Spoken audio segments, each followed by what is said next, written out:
You are now rocking with Woolly Mammoth. Dancy legs.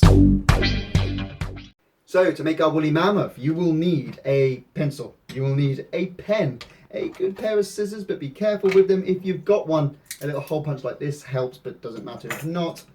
A glue stick and some decorative things including wool and googly eyes. If you've got them, doesn't matter if not. For the body, I just used a piece of card which I received some packaging from the other day that I got some hair gel in. So let's begin.